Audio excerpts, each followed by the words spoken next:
বুধবাৰে প্ৰধানমন্ত্ৰী নৰেন্দ্ৰ মোদীয়ে দেশক উৎসৰ্গা কৰিব দুখন নৌসেনা জাহাজ আৰু এখন সাবমেৰিন। ভাৰততে নিৰ্মাণ কৰা হৈছে তিনিখন সমুদ্ৰ প্ৰহৰী। ভাৰতীয় নৌসেনাই কৈছে যে এই তিনিখন যুদ্ধ জাহাজ দেশৰ সামুদ্ৰিক সুৰক্ষাৰ ক্ষেত্ৰত বৃহৎ সংযোজন। 15 জানুৱাৰীত প্ৰধানমন্ত্ৰী নৰেন্দ্ৰ মোদীয়ে দেশক উৎসৰ্গা কৰিব দুখন নৌসেনা জাহাজ আৰু এখন সাবমেৰিন। বুধবাৰে মহাৰাষ্ট্ৰ ভ্ৰমণ কৰিব প্ৰধানমন্ত্ৰী মোদীয়ে।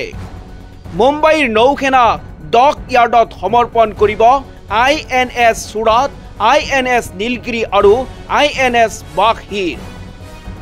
ভাৰততে নিৰ্মাণ কৰা হৈছে তিনিখন সমুদ্ৰ প্ৰহৰী। মহাৰাষ্ট্ৰ ভ্ৰমণৰ সময়ছোৱাতে তেওঁ ভাৰতীয় নৌসেনাৰ তিনিখন আধুনিক যুদ্ধ জাহাজ উদ্বোধন কৰিব। মুম্বাই ভ্ৰমণকালত প্ৰধানমন্ত্ৰীয়ে ৰাজ্যখনৰ মহাজোঁটৰ বিধায়কসকলৰ সৈতে বাৰ্তালাপ কৰিব। তেওঁ নবী মুম্বাইৰ ইস্কন মন্দিৰটো উদ্বোধন কৰিব। ভাৰতীয় নৌসেনাৰ এজন মুখপাত্ৰৰ মতে প্ৰধানমন্ত্ৰীয়ে মুকলি কৰিবলগীয়া তিনিখন আধুনিক যুদ্ধ জাহাজৰ ভিতৰত আছে INS সুৰাট, INS নীলগিৰি, INS বাঘশিৰ। ভাৰতীয় নৌসেনাই কৈছে যে এই তিনিখন যুদ্ধ জাহাজ দেশৰ সামুদ্ৰিক সুৰক্ষাৰ ক্ষেত্ৰত বৃহৎ সংযোজন।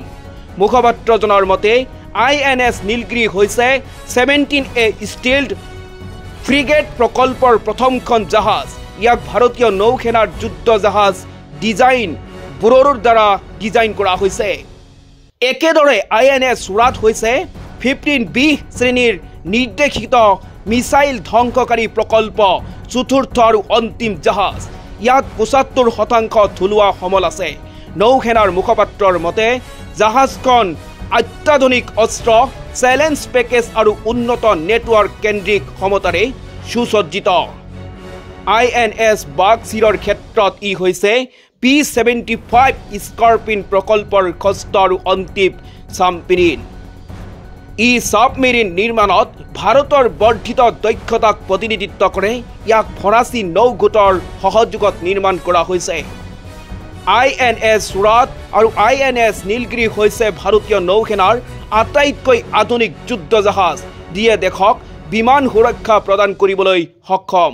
নৌসেনাৰ মতে যুদ্ধ জাহাজসমূহে সীমান্তৰ পৰা কেইবা কিলোমিটাৰ দূৰত্বত শত্ৰুৰ দ্বাৰা বতাহ নিক্ষেপ কৰা মিছাইল ধ্বংস কৰিবলৈ সক্ষম হ'ব।